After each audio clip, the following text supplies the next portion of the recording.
I just am curious to see in this window, Raphinha at that number 10 position, a player that I think could benefit significantly from him getting going, Vinicius Jr. Yes. Man. Brazil will test their mettle in World Cup qualifying starting tomorrow when they take on Colombia, and then on March 25th when they take on a Messi-less Argentina side. And coming into this in fantastic form, Raphinha having a Ballon d'Or caliber season. The 28-year-old putting up big numbers with his Barcelona side. There was a lot of anticipation around these games, not only due to the monster opponents, but the potential return of Neymar. Neymar will not be there. He has not featured for Brazil since October of 2023. So my question is, has Raphinha done enough to make Brazil his team? I'll answer that easily. Absolutely. Absolutely.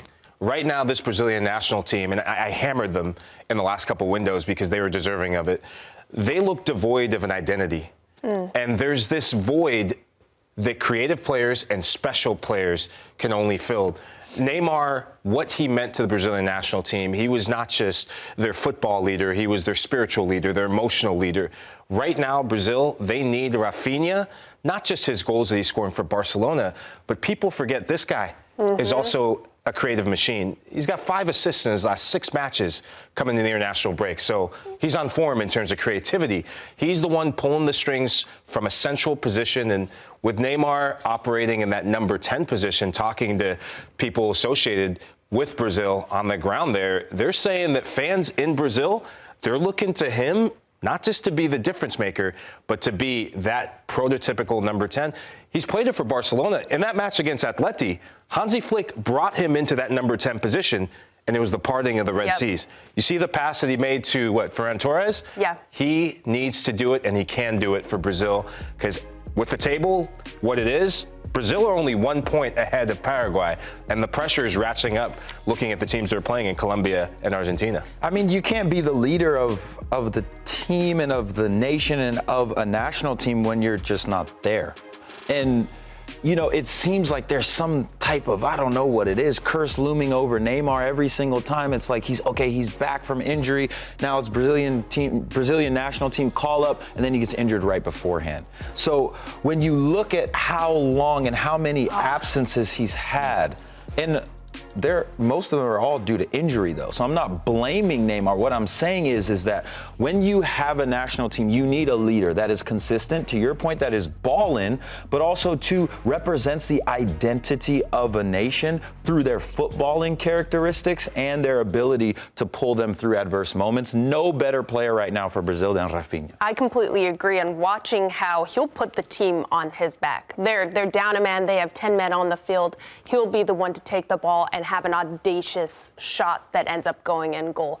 And I think the most important thing is the spirit that Neymar brought to this team. When you're physically not there, they need somebody like that. Brazil has always had somebody like that, and Raphinha can absolutely be. I mean, look at this man's eyes. That's somebody you want to follow. That intensity, but that passion he has on the pitch, that galvanizes an entire team behind you. With all of that talent, he can lead it. He looks like me when Jill asked me to answer a word in one word. One word I'm answer. not going to stop asking that, by the way. What?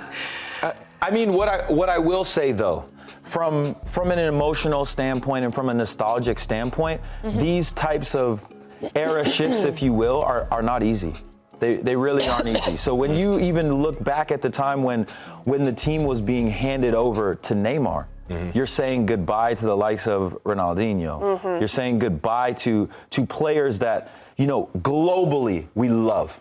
And globally, we love Neymar. And I think that has been a little bit lost in some of the controversy and absences and going to Saudi and it not working very well and him going back to Santos X, Y, and Z. I think the love for Neymar has been lost. And I don't want to see that, and I don't want to continue to perpetuate that narrative, because how he has really revolutionized football has to be remembered. And his career is not done. The story is not done. And we've seen players completely revitalize themselves, rise from the ashes like a phoenix. And this is a player that has really inspired generations, millions, if not billions of people to not only fall in love with the sport, but to continue to love the game through his expression. The numbers I really want to point out, because we're talking about their national teams, but when you look at their club appearances, Neymar has managed just 14 appearances over the last 2 years, 4 goals. Raphinha, 79 appearances with 37 goals. So while the love might be lost, it's just a sample size of what people are seeing. Does it have to be, if Raphinha plays brilliantly against Colombia and against Argentina and the people unite around that, should Neymar return? Isn't there room for both of them? Look, I think what you get with Raphinha, you get a game changer, a difference maker. And being in national team pools and camps, there is a sense of culture. And with Brazil, you have to have that ginga, samba, that magic, that special something. Can't you have it for both guys? No, and those guys look up to Neymar. Yeah. And so I agree with you. On the football sense, there is that sense of love lost, but people on the ground, I mean, this guy, he's idolized. He is that still sense of special something in terms of just the fun, the jogo bonito that he brings. I just am curious to see in this window, Raphinha at that number 10 position, a player that I think could benefit significantly from him getting going, Vinicius Jr. Yes. Man, Vini Jr. has been asked to play as a striker. He's been asked to play as a false nine, a winger. He has not been going, and in my opinion, he ceded that throne to Raphinha to be the next man up for Brazil. So if there's love lost for Neymar, there's love gained for Raphinha in this Vini Jr. massive, massive window. I really love that shout. I also think that pressure being off of Vini, I don't know if he was in the place to handle it, but I think Raphinha absolutely can. It will also get the best out of Vini. Now you have me really thinking this, because if Vini's playing with somebody where there's that enjoyment, that passion, it's Brazil, and Raphinha can actually galvanize that team and lead and get the best out of Vini by the way he plays, this team is going back to the Brazil that we know and love. Yeah. And to answer your question specifically, Jill, is there room for both of them or all of the stars? Yes. Absolutely. Yes, there absolutely is.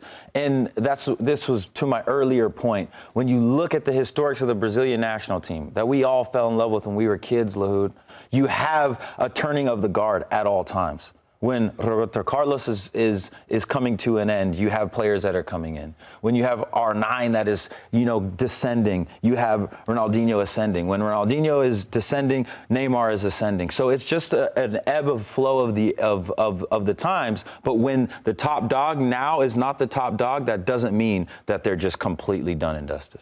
Brazil will be going up against a pair of South American top dogs in Colombia tomorrow, March 25th. On March 25th, sorry, that's not tomorrow, they will take on an Argentina squad that will be without Lionel Messi. You can catch all of those matches on Fubo TV.